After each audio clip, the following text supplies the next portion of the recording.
Baik, selamat malam teman-teman sekalian. Kembali lagi bersama kami kelompok Lampu. Kelompok kami di sini sebagai kelompok 4 dalam kegiatan Building Character Day UPN Veteran Jawa Timur tahun 2020. Nah, di sini kami akan melakukan forum group discussion tentang bagaimana cara meningkatkan chemistry antar angkatan, antara sesama anggota angkatan, dan juga bagaimana cara menyelesaikan sebuah masalah ketika terjadi transisi dari online ke kuliah offline. Baik teman-teman, mari kita saksikan.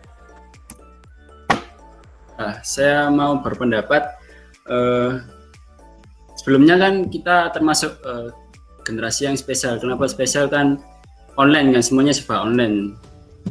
Perkenalan lewat online, pertemuan lewat online ya. Kalau mau transisi ke offline itu mau nggak mau harus mematahkan kebiasaan kita yang sebelumnya. Seperti kalau ngapain-ngapain itu harus perkenalan dulu kan. Kalau selanjutnya ke offline itu lebih akrab lagi, lebih dewasa lagi. Kalau terjadi perbedaan pendapat ya mau nggak mau ya lebih dewasa, lebih melapangkan dada gitu. Sebagai mahasiswa yang dewasa yang bertransisi ke offline yang sebelumnya online. Gitu sih pendapat saya.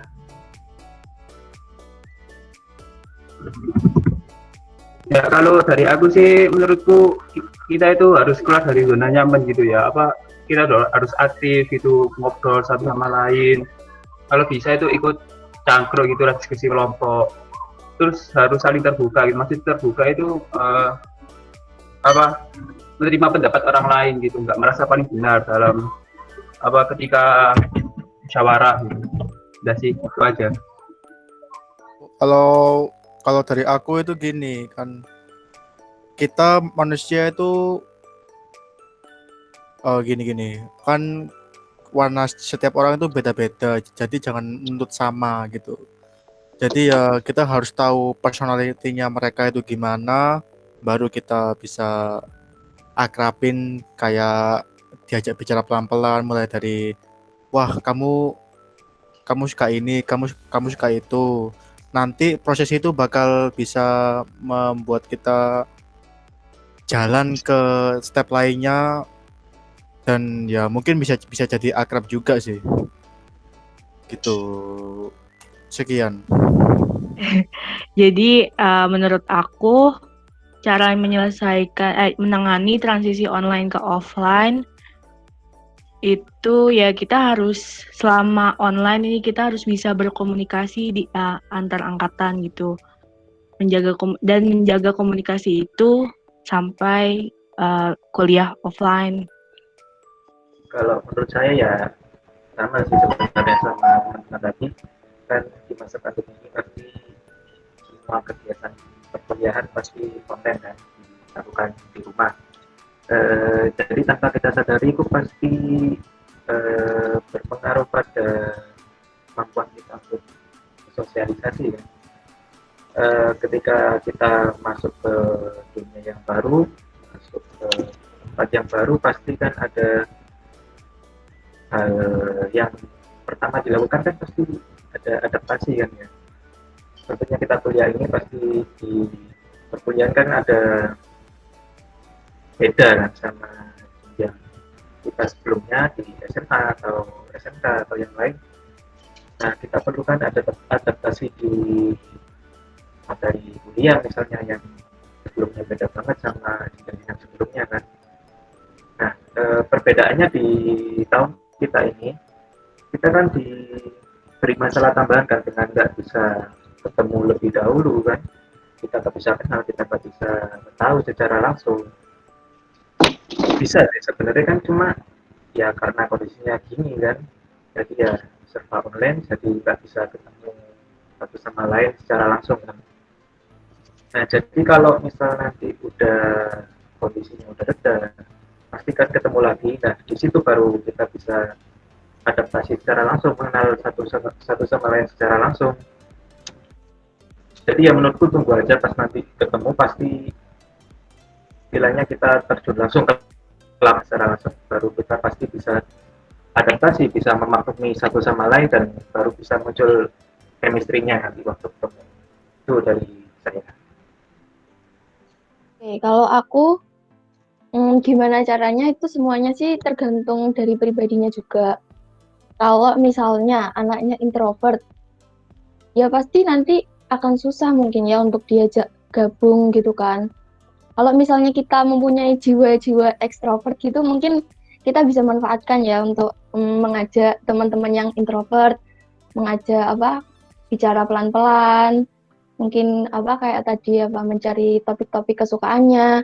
Nanti pasti lama-lama itu mungkin akan terbangun suatu chemistry antara kita dan kita itu nanti akan bisa mengajak mereka itu untuk bergabung, terus untuk kumpul-kumpul.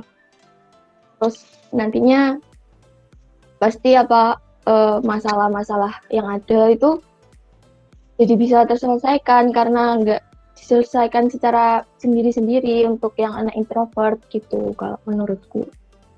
Udah, makasih. Menurutku sih kalau yang mengatasi masalah, jika ada suatu masalah muncul nih pas nanti offline, kita itu harus menghadapinya jangan emosi dulu. Kalau ada masalah dimusyawarahkan dulu sama-sama, terus biar menemukan jalan keluar yang adil bagi semua pihak. Lalu untuk membangun chemistry-nya, menurutku kita itu harus saling menetapkan sikap toleransi. Jadi kita harus menerima segala perbedaan yang ada di dalam angkatan kita ini. Lalu juga kita harus menerapkan saling berkomunikasi terus sekaligus saling mengingatkan jika ada yang menyimpang dari kita gitu. Itu saja sih. Terima kasih. Nah, kalau dari aku sendiri ya, untuk masa transisi online ke offline ini emang agak sulit sih, apalagi adaptasinya. Karena memang banyak pribadi-pribadi seseorang yang berbeda dari online yang ke offline. Banyak yang pribadinya online itu dia banyak omong, dia itu kelihatan ekstrovert atau dia itu banyak kegiatannya gitu. Tapi pas di offline itu dia suka diem, dia nggak banyak bicara atau dia lebih suka menyendiri.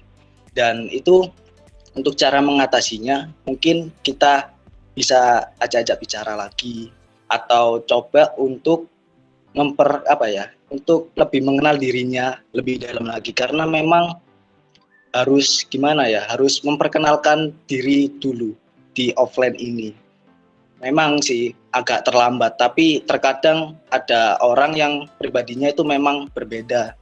Terus untuk cara meningkatkan hubungan atau chemistry dalam satu angkatan ini, setidaknya jangan sampai untuk bikin grup-grup atau geng-geng sendiri. Karena mungkin dari geng-geng itu sendiri nanti ada orang yang tersisihkan, orang yang kalah atau orang yang dia tuh gak punya teman, gak punya geng, artinya dia tuh bakal tersisihkan jauh dari banyak komunitas atau dari hubungan di angkatan ini. Juga nanti kalau ada misalnya permasalahan-permasalahan, coba untuk didiskusikan. Jangan cari orang yang salah, tapi cari untuk solusi permasalahan ini. Karena kalau cari siapa yang salah ini bakalan panjang dan mungkin bisa menimbulkan permasalahan-permasalahan yang baru. Jadi dicari solusinya dan dipecahkan juga masalahnya yang lebih baik atau secara kekeluargaan. Biar gak ada perpecahan dalam angkatan-angkatan ini. Gitu sih kalau dari aku. Mohon izin Mas Radit, ya seperti yang telah Anda bilang tadi kan, kita berusaha menyelesaikan semua masalah dengan kekeluargaan. Lalu bagaimana ketika kita menghadapi orang yang egois dalam satu angkatan? Kan ya istilahnya orang egois itu selalu ada di dunia ini, Mas. Bagaimana kalau menurutnya Anda bagaimana? Ya, memang terkadang ada orang egois yang dia tuh ngerasa nggak pernah salah atau dia tuh merasa benar, argumennya dia benar, perlakuannya dia benar, atau semuanya itu dia benar. Tapi terkadang orang egois itu bisa dilulukan jika dia diberi pemahaman yang lebih luas atau dibuka secara terang. Kayak masalah ini dibuka secara berbagai banyak sisi, dilihat banyak sisi. Nanti jika dia menyadari itu, dia akan luluh dan mencoba untuk menurunkan egoisnya. Hingga akhirnya masalahnya bisa terpecahkan dan dia juga nggak ngerasa benar sendiri, juga nggak ngerasa salah sendiri gitu.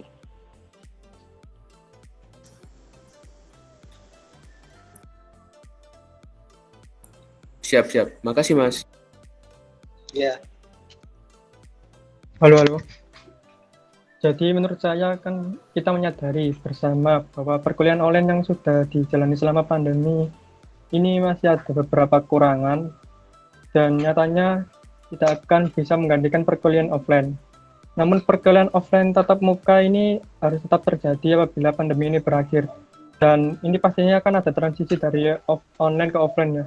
Jadi kita sebagai mahasiswa baru harus beradaptasi juga. Jadi kita harus lebih bisa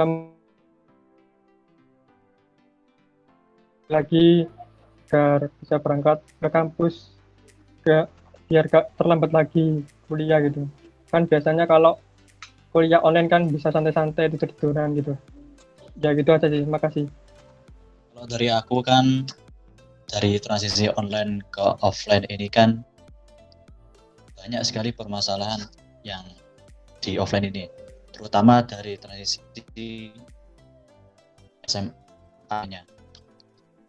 Kan kita nggak dulu waktu SMA kan diajari, terus waktu kuliah ini tiba-tiba suruh mengerjakan tugas. Maka untuk permasalahan ini penyelesaiannya ya bisa tanya ke teman-teman yang lebih paham atau pada kakak tingkat. Kemudian yang kedua ya ini untuk membangun suatu chemistry dengan teman, biasanya kalau saya mencoba saling terbuka dengan teman, dan biasanya mungkin kalau waktu senggang diajak jalan-jalan atau ke suatu tempat gitu. Terima kasih.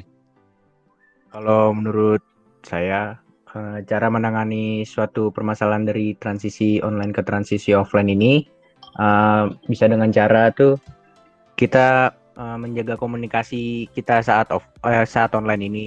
Kayak misalnya si A dan si B ini selalu berkomunikasi setiap hari.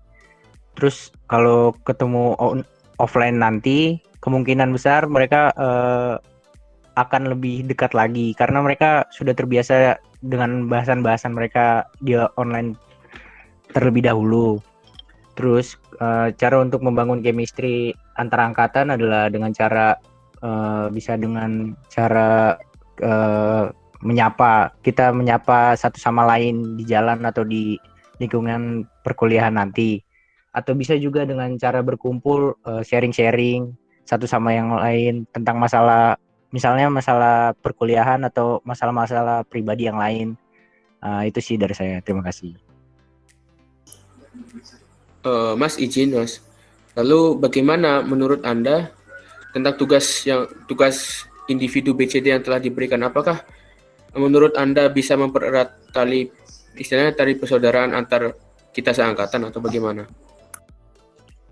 Kalau menurut saya bisa, karena kita jadi mengenal, ternyata selama ini saya berteman satu jurusan dengan orang ini. Kan kita nggak pernah bisa lihat tuh dari 258 teman-teman kita ini, satu-satu kita nggak bisa ngecek. Nah, dengan adanya tugas ini, menurut saya kita jadi sedikit lebih mengenal secara online. Nah, pas kita nanti offline itu, kemungkinan kita jadi bisa lebih tahu lagi. Ini ternyata ini teman saya yang waktu itu tuh yang misalnya dari Bekasi atau dari Jakarta gitu menurut saya. Makasih, Mas. Sama-sama. Untuk menurut saya ya, mengenai transisi online ke offline, menurut saya itu lebih ke pendekatan sih, pendekatan sesama teman. Ya mungkin secara online gini kita mulai dari VC ini ya, kita mempereratlah hubungan kita. Maksudnya dengan VC kan kita bisa tahu gitu, nanti bisa berlangsung gitu, bisa chat, bisa tanya-tanya untuk tugas, dan sebagainya gitu. Nah, untuk kelamaan kan kita bisa tahu gitu apa sifat dia itu seperti apa gitu. Nah, meskipun nanti misalnya ya kita offline gitu bertemu sama seseorang tersebut ya. Nah, mungkin mereka mempunyai sifat atau sikap yang berbeda. Nah, tapi kan setidaknya gitu kita pernah mengenal gitu. Kita sudah tahu sisi positif dari dia gitu. Nah, mungkin kita bisa menarik kembali atau memancing dia untuk ke sisi yang positifnya tersebut dengan cara pandang kita. Nah, untuk membangun chemistry tersebut, mungkin ya kita saling sapa sih, saling mengajak berbincang gitu, mungkin membahas diskusi, membahas tugas atau diskusi masalah mata kuliah gitu ya, mungkin ada kesulitan gitu, kita bisa diskusi bareng-bareng. Gitu sih. Sudah, makasih. Tentang transisi online ke offline ini, kita harus mempererat tali persaudaraan atau membangun chemistry pada saat kuliah offline sih. Caranya biasanya perbanyak ngopi, jangan jadi kupu-kupu sih, atau kuliah pulang. Setidaknya sempatkan waktu buat sharing-sharing dulu deh, habis kuliah gitu misalnya. Itu akan pasti membentuk chemistry, dan chemistry kalau udah terbentuk sih menurutku masalah-masalah tuh bisa diselesaikan sih dengan mudah. Itu aja dari aku. Pendapatku tentang cara mengatasi transisi online ke offline dan membangun chemistry-nya. Agak sulit sih menurutku untuk adaptasinya nanti. Kalau menurutku pas masih kuliah online itu usahakan tetap menjaga komunikasi secara intensif. Biar pas udah offline tidak terlalu kaget adaptasinya dengan teman-teman. Dan adakan kegiatan bareng. Dan setiap ada kegiatan bareng usahakan ikut kumpul, mengerjakan tugas, atau cuman sekedar sharing-sharing. Makasih.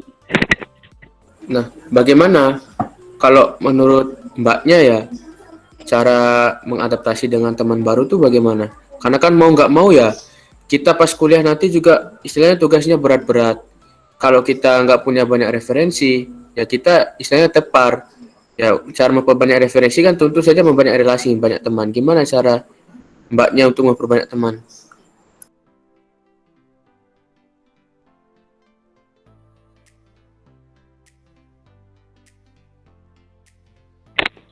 Nah, itu bisa kalau kita kan bisa nanti menjaga komunikasi secara intensif itu. Jadi lebih sering untuk chatan atau bisa sharing-sharing gitu di via WA atau apa gitu. Oke, terima kasih Mbak. Aku pengen tanya ke Mas Novandri tadi, kalau misalkan membangun chemistry harus di perkuliahan offline, lalu untuk perkuliahan online yang sampai yang kabarnya sampai akhir tahun ini, itu harus gimana? Masa tidak kenalan? Terus juga nanti kalau di offline juga kan gak banyak orang yang bisa ngopi-ngopi, ada banyak yang punya kesibukan yang lain, jadi dia gak bisa ikut kumpul-kumpul, cangkruk-cangkruk seangkatan gitu. Nah, untuk menangani itu atau mengatasi itu gimana ya? Kalau waktu kuliah online gini sih, menurutku ya sharing-sharing tugas sama teman-teman sekelas atau seangkatan itu kan bisa juga membangun chemistry dan menjalin atau mempererat tali persaudaraan.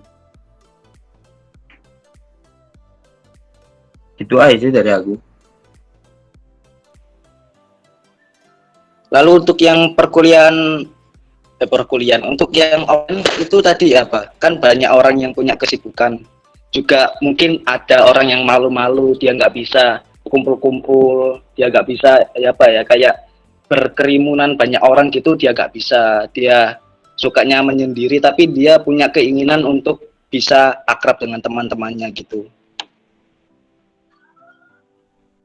Kalau kayak gitu sih agak susah ya. Tapi misalnya kayak ya mulai lagi deketin anak-anak yang kayak gitu, dideketin, ajak ngomong dulu, ngobrol, diakrabin dulu, terus pelan-pelan jajak main-main gitu, ngopi. Mungkin kayak gitu sih. Oke. Makasih Mas. Oke. Saya juga setuju sih dengan pendapat Mas Novandri tadi. Ya soalnya mau gimana ya, orang seperti itu ya tetap ada gitu loh. Yang namanya manusia kan, kita terutama Indonesia kan beragam. Ya tentu saja kepribadian orang kan tentu berbeda juga. Nah kita ini sebagai yang istilahnya mudah berbaur, ekstrovert gitu ya, yang mudah membangun relasi. Ya karena itu teman seangkatan kita, itu anggaplah sebagai saudara kita ya, kita bertanggung jawab gitu loh untuk membantu dia. Artinya jangan kita biarkan dia istilahnya tetap dengan statusnya seperti itu, biarkan dia menjadi, namun kita rangkul dia. Istilahnya kan, siapa tahu kalau kita rangkul dia bisa berubah menjadi lebih baik, gitu loh. Kita nggak tahu nasib orang ke depannya, siapa tahu kita ada butuh sama dia misalnya. Maka tujuan dibentuknya sebuah angkatan ini kan istilahnya ini seperti sebuah ikatan gitu lah ya. Ketika salah satunya merasakan kesulitan atau kesusahan, kita bisa saling membantu satu sama lain. Karena tidak bisa dipungkiri juga kan kita kan merupakan makhluk sosial gitu. Begitu Mas Radit. Baik-baik, makasih Mas Alfi. Menurut saya sih mungkin lebih meningkatkan jiwa sosial dan toleransi kita sih. Soalnya kan dengan meningkatkan jiwa sosial dan toleransi kita bisa membantu orang lain dengan lebih baik gitu. Terus kalau misal kita sering menolong orang lain, kita juga bisa membuat orang lain kita nyaman dengan kita. Lah, kalau mau membantu chemistry itu juga dibutuhkan kenyamanan. Jadi kalau misal orang nyaman sama kita juga bisa membangun chemistry sama orang itu. Itu sih. Menurutku sih harus mulai berani ya. Ya basicnya menurutku harus berani. Kan ada orang yang malu atau introvert. Ya biasanya orang malu itu harus pakai kode. Kodenya itu ajakan kedua. Ya kalau kita nggak tahu ya, kalau tetap malu-malu kita ya nggak bisa. Ya intinya kalau untuk orang malu-malu sih, cara pertama ajain nongki, walaupun aku jarang nongki sih. Ya bisa dimulai dari tugas PC. Itu sih dari saya.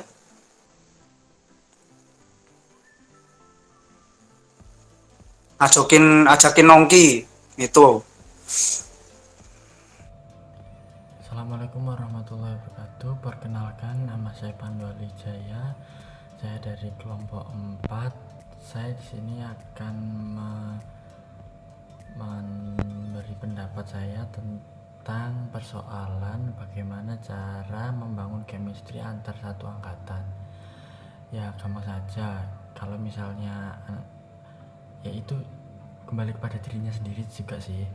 Kalau emang dia anaknya easy going gitu, tinggal diajak ngopi bareng. Sukanya dia ngopi, kita ngajak ngopi bareng. Kalau sukanya dia main game, ya kita ajak main mabar. Terus kalau misalnya dia suka muter-muter atau riding, ya kita juga ikutan biar bisa menambah keakraban atau tali silaturahmi gitu. Lalu untuk yang persoalan kedua, bagaimana cara menangani dari suatu permasalahan transisi dari online ke offline. Jadi cara menanganinya adalah dengan cara berkomunikasi dengan baik, jangan memakai emosi, dan tetap santai. Makasih, sekian. Assalamualaikum warahmatullahi wabarakatuh. Nah, oke. Terus ada satu pertanyaan yang tersirat ya di benakku ya. Bagaimana menurut teman-teman, pendapat teman-teman ya? Misalnya kita kan sekarang kan offline, tentu aja kita akan menghadapi sekarang kan kita online, tentu aja kita akan menghadapi yang namanya kuliah offline nanti. Ya anggaplah nanti masalah yang akan kita hadapi ke depannya pada semester 2 itu, anggaplah masalah penentuan KRS. Kan istilahnya kita diberikan kebebasan ya untuk memilih KRS apa yang mau kita ambil gitu ya, matkul apa yang mau kita ambil. Nah, menurut teman-teman, bagaimana cara kita mengatasi ketika ada masalah teman yang sampai nggak dapat kelas gara-gara dia ngambil KRS-nya lain daripada yang lain gitu loh, atau jamnya bentrokan antara matkul satu dan matkul yang lain. Bagaimana menurut teman-teman sekalian cara penyelesaiannya? Ya, kalau menurutku sih balik lagi sih ke relasi-relasi yang ada pada anak itu. Ya kita sebagai teman seangkatan ya punya sebuah kewajiban sih, bukan hak lagi, sudah kewajiban untuk membantu anak tersebut. Bagaimana caranya masalah anak itu terselesaikan gitu loh. Ya, itu saja sih jawaban simpelnya, bantu sebagai teman angkatan. Jangan dibiarkan lah. Gitu sih Mas. Kalau aku ya punya jawaban gini sih, memang agak beda. Kalau bisa hal seperti itu bisa dihindari atau dicegah. dengan sebelum penentuan KRS ini angkatan bisa manajemen kayak anak ini milih KRS apa, jadi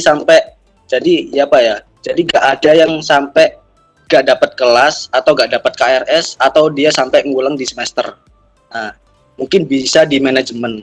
Kalaupun juga nanti ada yang terlewat, mungkin ada yang nggak punya kelas, sampai yang nggak punya kelas, mungkin coba bisa didiskusiin sama doswalnya juga. Apakah bisa diganti, mungkin ada pergantian kelas, mungkin ada anak yang berbaik hati nyerahin KRS-nya ke anak ini, kayak gitu mungkin. Itu sih dari aku.